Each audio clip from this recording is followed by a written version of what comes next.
আজকের ভিডিওটা দেখার পরে হয়তো আপনার জীবনটাও আপনি পরিবর্তন করতে চাইবেন।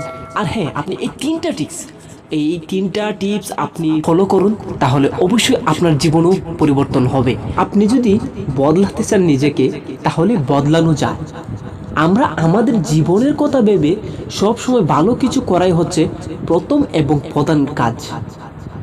ভালো কিছু বলতে আমরা কি বুঝি?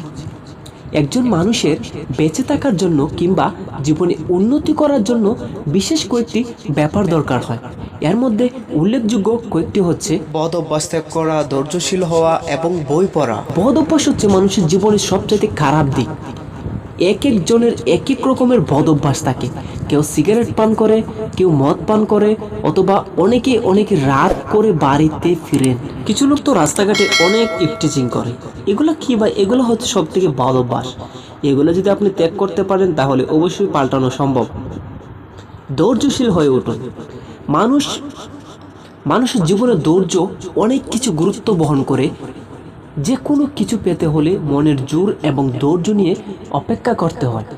আগে কিংবা অন্যান্য খারাপ অবস্থায় ও ধৈর্য ধারণ করতে হয়। তাই আপনি যদি বড় কোনো ধরনের ফলাফল পেতে চান, তাহলে আপনাকে অবশ্যই ধৈর্য ধরে কাজ করে যেতে হবে।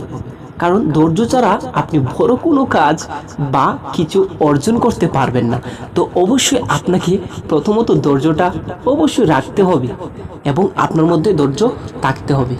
লাস্ট নম্বরটা হচ্ছে বই পড়া। অনেক মজার বই কিংবা সিরিয়াস বই আছে যা আমাদেরকে, আপনাকে, সবাইকে দেবে হাসি, খুশি, আনন্দ, কান্না ইত্যাদি।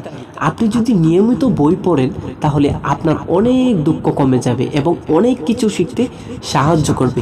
দেখুন, আপনি একটা জিনিস খেয়াল করুন, আপনি যদি বই পড়েন তাহলে বদ অভ্যাসগুলো আপনি পরিহার করেন, তাহলে আপনার জীবনটা পরিবর্তন হয়ে যাবে। তো প্রথমত আপনি এই তিনটি অভ্যাস আপনার অভ্যাসে পরিণত করুন। আপনি নিজে যদি বদলাতে না চান তাহলে আপনাকে কেউই বদলাতে পারবে না। এটা সম্পূর্ণ আপনার উপর নির্ভর করবে। সুখী জীবনের প্রথম শর্ত হচ্ছে আপনি যেগুলো পেয়েছেন সেগুলো নিয়ে সন্তুষ্ট থাকা। জীবনকে বুঝতে শেখা, অনুভব করা এবং নিজের ভেতরটাকে নতুন করে জানা। তো এই তিনটি দিক আপনারা লক্ষ্য করে চলুন এবং এই তিনটি দিক আপনারা ফলো করুন, তাহলে দেখবেন জীবন সহজ হয়ে গেছে। তো ভালো থাকবেন, সুস্থ থাকবেন। ভিডিওটি দেখার জন্য অসংখ্য ধন্যবাদ।